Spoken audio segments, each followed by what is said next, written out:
ओम शांति। जितना ऊंचा हमारा बाबा है उतना ही ऊंचा उनका ये स्थापना का कार्य है। लेकिन इस यज्ञ में जो विघ्न पड़े वो भी कम नहीं थे। हम सब तो बाद में आए, लेकिन जब दादियों का अनुभव सुनते हैं तो लगता है कि जो आज हम करीब 140 देशों में संस्था की सेवाओं का जो परचम लहराता हुआ देख रहे हैं, इसकी सफलता के पीछे प्यारे साकार ब्रह्मा बाबा और हमारी प्यारी दादियों का जो त्याग और तपस्या रही है वो बहुत अद्भुत रही है। जब भी कोई पहली बार यज्ञ का इतिहास सुनता है तो कितना विरोध और कितनी गालियां खानी पड़ी, क्या क्या सितम सहने पड़े दादियों को, माताओं को। आज हम उन्हीं पुरानी यादों को, उन्हीं स्मृतियों का हम पर्दा हटाएंगे, वो बातें जानेंगे दादियों द्वारा।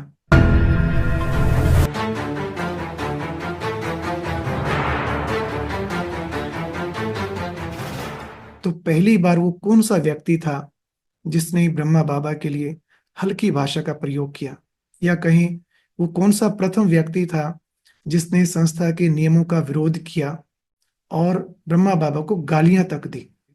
और दूसरी बात ये जानेंगे कि तत्कालीन प्रधानमंत्री श्रीमती इंदिरा गांधी जी ने किन दादियों के पीछे सीआरडी को लगाया और क्यों लगाया।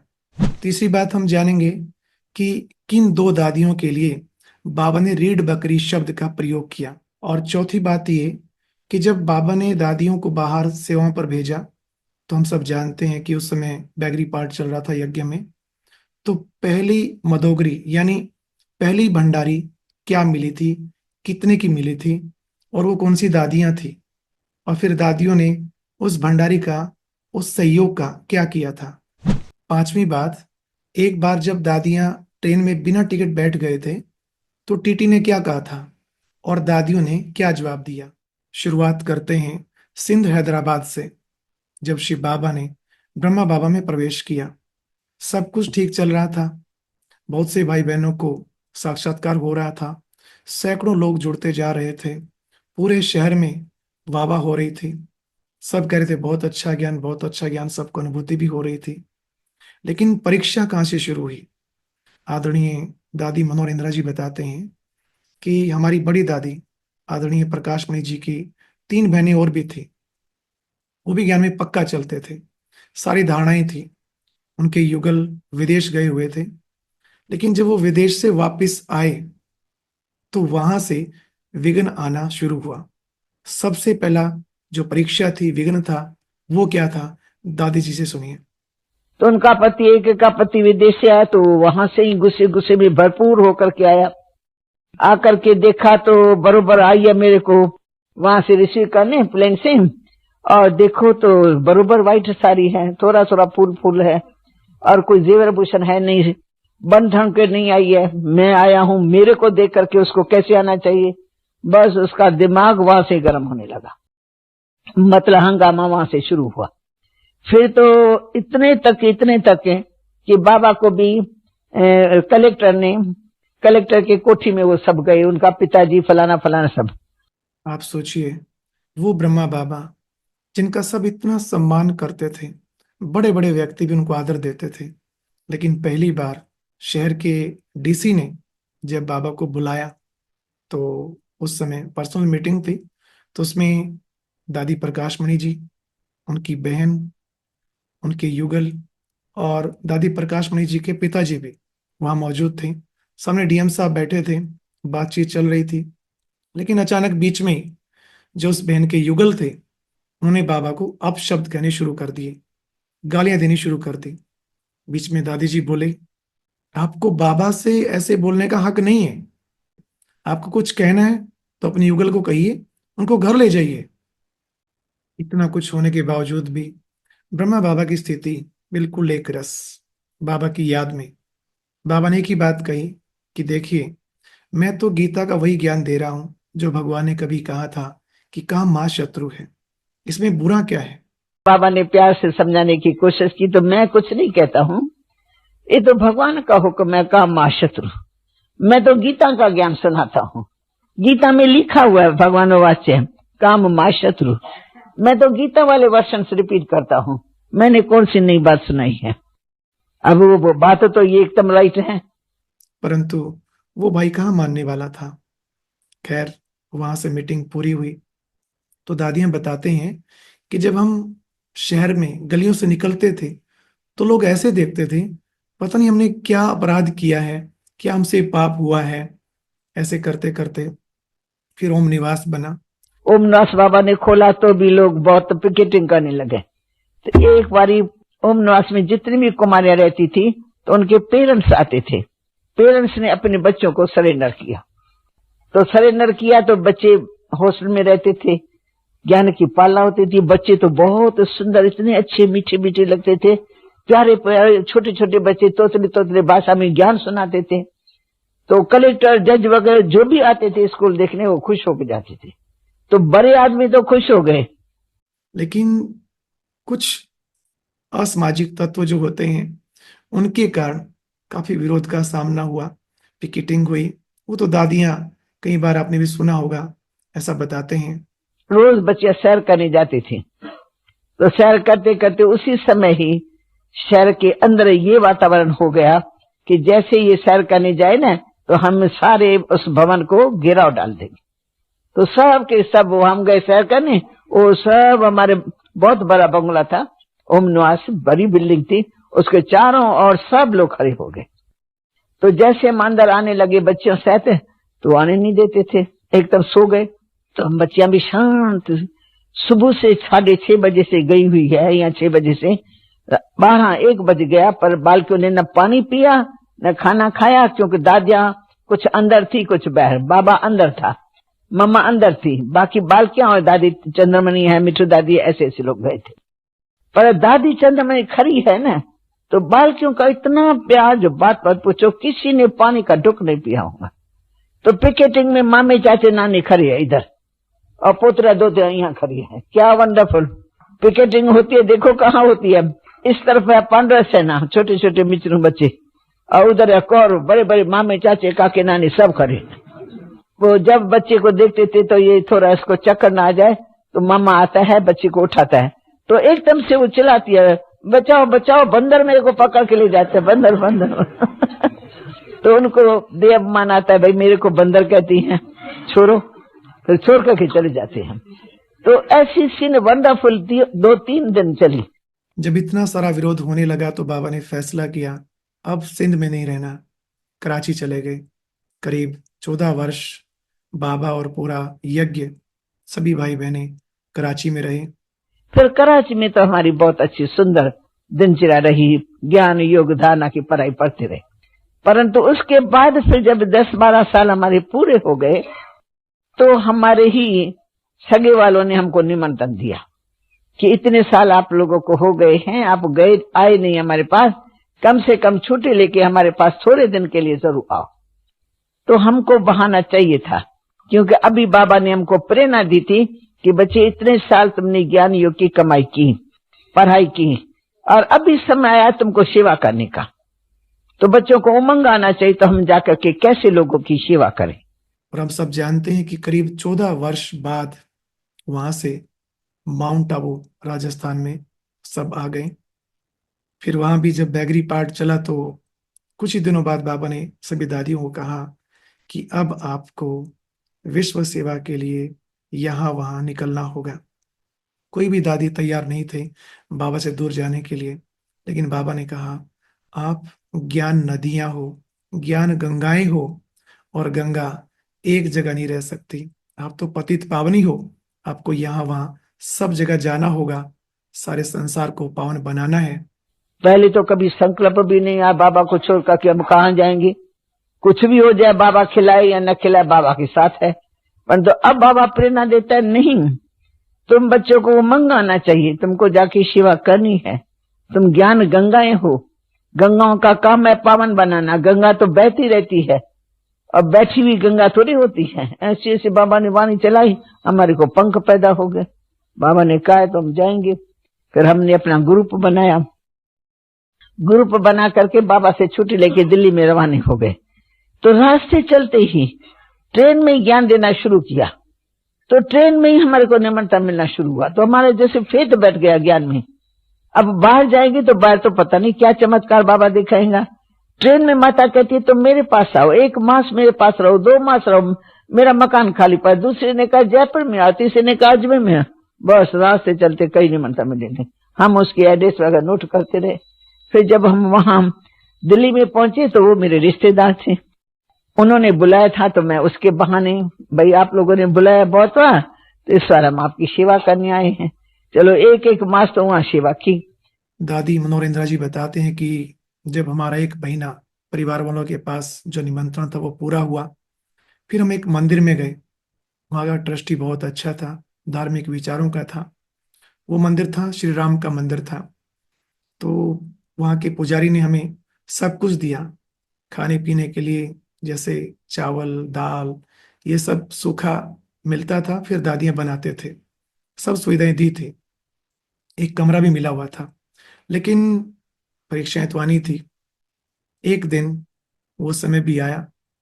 चांदनी चौक में एक मंदिर था, राम का मंदिर, वहां जाकर ठहरे।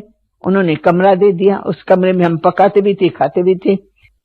खैर उसके बाद 1 मास के बाद फिर धीरे धीरे माताएं योग में इतना चढ़ जाती थी जो ध्यान में चली जाती थी। तो ये बातें धीरे धीरे ऊपर का ट्रस्टी था जो मंदिर का था उसको पता लगा। उन्होंने हम लोगों को बुलाया कि तुम आओ, तुम क्या करते हो, क्या सिखाते हो, क्यों ऐसे। वो कहती है हमने कृष्ण देखा, ये देखा, तुम क्या करते हो बताओ। वो बैरिस्टर था, पढ़ा लिखा था बहुत। फिर उसको हमने समझाया पर समझे नहीं। फिर अचानक उसकी, हमने झार त्रिमूर्ति के चित्र लगाए हुए थे, यहाँ है क्या झार, तो झार का चित्र लगाया था, उसके नीचे इतनी छोटी सी, तो इतने एक चिटकी लगी हुई थी। बस उसको तो इतनी आग लगी, कुछ भी समझा तो समझे नहीं।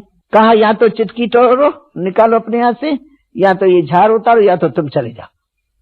अब हम चले गए, मस्त मस्त तो स्थान मिला सेवा के लिए। अब स्थान छोड़े तो फिर सेवा कैसे करेंगे, कहाँ करेंगे। लौकिक संबंधों का निमंत्रण पूरा कर चुके थे। तो फिर उसने जब बहुत जोर दिया तो हमने कहा कोई बात नहीं, ज्ञान अपने ही है, आपस में इशारे में बात करके चिटकी तोड़ डाले। और रोज समाचार पे बाबा को रोज का रोज समाचार देते थे। रोज समाचार लिखा तो बाबा ने नाम ही रख दिया, तुम दोनों रिड्ढ बकरियां हो। कई सालों तक बाबा प्यार से, बहुत प्यार से रिड्ढ बकरी नाम से बुलाते थे। क्यों, तुमने अपने हाथों से, भगवान के माँ वाक्य, तुमने अपने हाथों से अपनी चिटकी क्यों उतारे। बाबा फिर मंदिर नहीं मिल सकता था, फिर हम कैसी सेवा करें, फलाना करें। हमारे तो अपने कारण थे, लेकिन बाबा थोड़ी कारण हमारा सुनेगा। बाबा ने ये टाइटल दे दिया, हमने स्वीकार। हम जब भी आते थे ना, बाबा मुस्कुरा करके वो मम्मा ये देखो दोनों रेड बकरियां आई। और हम तो बाबा से सदा पले रहे ना, तो सदा बाबा का इंटरनल प्यार मिलता था ना, इसमें ये बातें कभी हमको फील नहीं होते थे। खैर मंदिर में जितने दिन रहना था वो समय पूरा हुआ। फिर कोई एक भक्त था, उसने दादियों को कहा कि मैं आपको एक अच्छी जगह बताता हूँ जहाँ बहुत से लोग आते हैं, आप बहुत सेवा कर सकते हैं। फिर एक भाई आया, वो हमको जमुना के घाट पर ले गए। जमुना के घाट पर पूजा का स्थान बना हुआ होता है, तो दरवाजा न इधर न इधर। आप सोच लो इतना बड़ा हाल हो, न इधर दरवाजा न इधर, बीच में ये 2 दीवारें हैं जहां बैठ के लोग पूजा करते थे। तो अभी उसमें उसने रख दिया हमको, शाम का टाइम, दरवाजा बंद है नहीं, ताला है नहीं, और जमुना के घाट पर हमको बिठा दिया। कहते तुम तो देवियां हो, हमारे से भी अधिक नशा उसको चढ़ा हुआ है, तुम तो देवियां हो, तुम्हारा तो दर्शन करने लोग आते रहेंगे, तुम्हारे को कोई कुछ नहीं कर सकता है। वो हमारे से भी निश्चय बुद्धि पक्का भक्त, भक्तों से पहुंचना मुश्किल, ज्ञानी को समझाना सहज होता है, उसको समझाना मुश्किल। हम बैठ गए, बाबा और ड्रामा याद करके बैठ गए। रात हो गई। दादी जी बताते हैं कि वहां कोई दरवाजा ही नहीं था।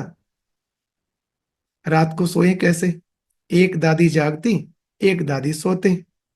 फिर पता पड़ा कि कोई व्यक्ति बाहर जैसे पहरा दे रहा है।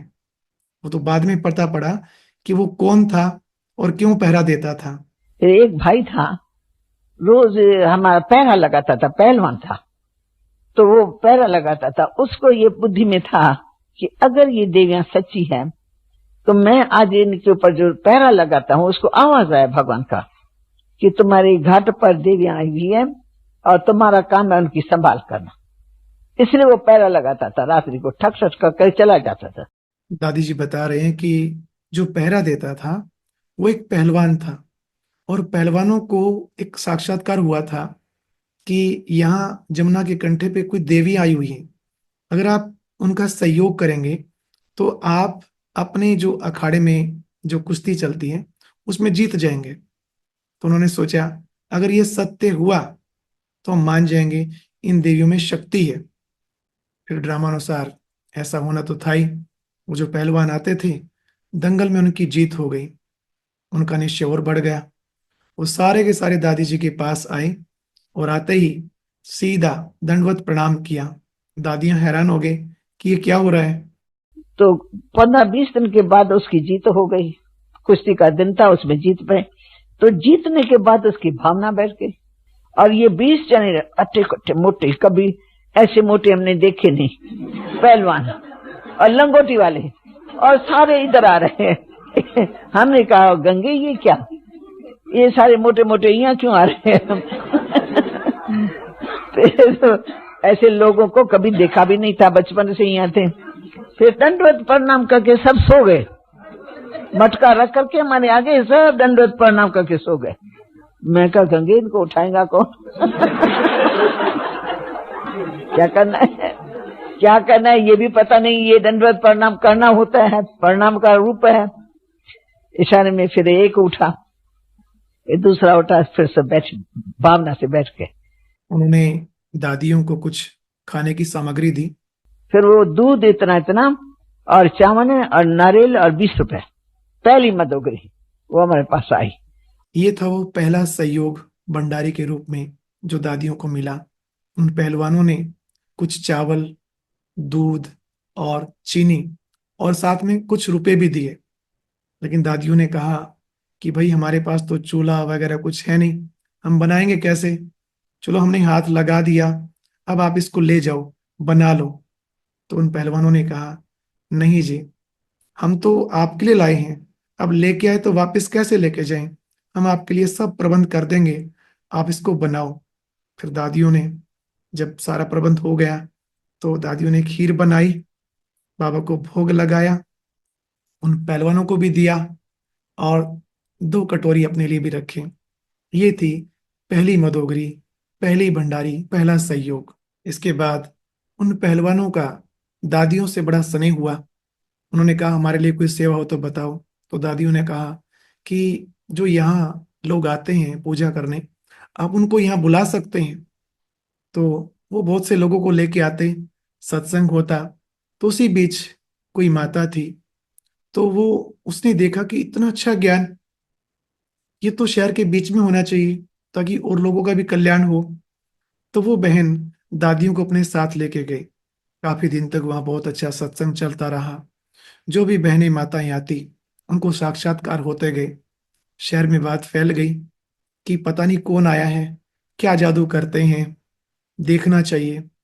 तो ये बात जब इंदिरा गांधी जी के पास पहुंची तो उन्होंने ही सोचा कि पता लगाना चाहिए आखिर ये कौन है, कहीं सच में कोई काला जादू तो नहीं करते। कहते हैं कि आंख खोल के दृष्टि दे के योग कराते हैं। तो उन्होंने कुछ माताओं को भेजा। फिर इंदिरा ने हमारे बीच में 4 माताओं को भेज दिया। 4 माताएं हमारे बीच में रही जब का सत्संग होता था। कोई इधर बैठी, कोई इधर, कोई इधर उधर। हम समझ के पर्सनालिटी वाली माताएं थी कांग्रेसी ड्रेस में, बाकी माताएं पंजाबी ड्रेस में। हम उन्होंने अंदर आकर के देखा तो उनको सच्चाई का पता लगा कि ये बहनें तो कुछ नहीं करती हैं, ये तो ऐसे मेडिटेशन में बैठ जाती है, पर दृष्टि खुली रहती है। उसके बाद कोई इधर से ध्यान में जाती है, कोई उधर से, कोई उधर से। इसमें ये बहनें तो कुछ नहीं करती हैं, कोई जादू टोना, कोई मिसमरिज्म, कोई बुला के सामने दृष्टि मिला, ऐसा भी नहीं करती है। तो उसने हमारी रिपोर्ट ऊपर में अच्छी पहुंचाई। सेवाएं बढ़ रही थी, भाई बहने रोज रोज नए नए आ रहे थे, कोई बहुत स्नेही सहयोगी भी बने, बाबा के पक्के बच्चे बने। तो उनमें से 2 सेठ जिनका देसी घी की फैक्ट्री थी, तो उन्होंने कहा कि हम चाहते हैं सहयोग करना, हमारे पास घी बनता है। तो उन्होंने 2 डिब्बे घी के दादियों को दिए। दादियों को लगा कि ये तो मधुबन जाना चाहिए, क्योंकि दादियां सोचती थी एक एक पैसा पाई पाई जो भी उनके पास आता था वो मधुबन पहुंचना चाहिए, चाहे फल आए, चाहे पैसे आए, या जैसे अभी ये सहयोग की बात आई घी की, तो दादियों ने सोचा इस घी के डिब्बे को हम खुद बाबा के पास लेकर जाएंगे। तो फिर जब ट्रेन में पहुंचे, बिना टिकट ही बैठ गए। टीटी आया, उन्होंने पूछा, बहन जी आपकी टिकट? तो दादी जी ने क्या जवाब दिया, आप सुनिए। वो डब्बा लेकर के हम चल पड़े। अंदर में इतनी खुशी, आज इतना बड़ा डब्बा मिला देसी घी का, हम यज्ञ के सिवा कैसे खाएंगे, हम ले जाते हैं। बिना टिकट के डब्बा लेके मैं चल पड़े। तो जब आई तो रास्ते में टीटी मिला, तो कहा बहन जी कहाँ जा रही हो? मैंने कहा आपको पता है तो माउंट आबू में विश्व शांति का महायज्ञ रचा हुआ है, जहाँ इतने भाई बहने तपस्या करते रहते हैं। तो यज्ञ नाम ही है बहुत भावना वाला। तो कहा हमको पता नहीं। अरे तुम राजस्थान में रहती हो, रोज ट्रेन में आते जाते हो, आपको मालूम नहीं महायज्ञ रचा हुआ है? तो कहते वहां क्या होता है, वहां विकारों को स्वाहा करते हैं और परमात्मा की तरफ से बहुत ही शक्तियां मिलती है। जैसे सारा यज्ञ जितनी कन्या माता सब तपस्या कर रहे हैं। तो ये देसी घी का डब्बा उनके लिए मिला, किसी माता ने दिया, वो हम पहुंचाने के लिए जा रहे हैं। अच्छा बहन जी वो तो ठीक है, भले पहुंचाओ, परंतु आपकी टिकट कहाँ? दादियों को इतना नशा था कि हम बेहद के बाप का बेहद का कार्य कर रहे हैं, हम निशुल्क सेवा करते हैं, फिर हम खर्च क्यों करें, हम टिकट क्यों लें। ऐसा जब दादियों ने टीटी को बोला तो उन्होंने क्या जवाब दिया? मैं कहा ठीक है, फ्री मिला डब्बा तो मैं पहुंचाने जा रही हूँ, सेवा करने जा रही हूँ, तो मेरे पास टिकट कहाँ से आई? मुस्कुराने लगा। कहा बहन जी कोई बात नहीं, और आज तो मैं तो फिर भी आपके भाव को समझ गया, भाव बहुत अच्छा है आपका, आप सेवा करते हो, परंतु और भी टीटी होते ना वैरायटी, कोई कुछ भी कहे कोई कुछ भी कहे, इसलिए तुम्हें कम से कम ये करो कि जब दूसरे बारी आओ तो टिकट जरूर लेना। मैं कहा भाई दूसरे बारी भी तो तुम्हारे जैसा भाई मिलेगा ना, जो सच्ची बात है वो मैं बताऊंगी। हम फ्री सेवा करते हैं, हम किसी से पैसा लेते नहीं है, डोनेशन हम लेते नहीं है, तुम हमारे पास पैसा आएगा कहां से? सुनता रहा, क्या ज्ञान देती हो, कैसा ज्ञान देती हो, ज्ञान देना शुरू कर दिया, और वो उससे तो हम पार चले गए। फिर जब दादियों ने ये बात बाबा को सुनाई तो बाबा ने कहा, बच्ची अभी आपकी राजधानी, आपकी नई दुनिया नहीं आई है, तो इस दुनिया में यहाँ के नियम कानूनों के हिसाब से ही हमें चलना पड़ेगा, तो टिकट ले लिया करो। दादियों ने कहा, बाबा हम ले तो लेंगे, पर हम तो बाबा को आजमा के देख रहे थे, आप ही तो कहते हैं कि योग युक्त होकर जब आप कोई भी कार्य करते हो तो बाबा खुद मदद करता है।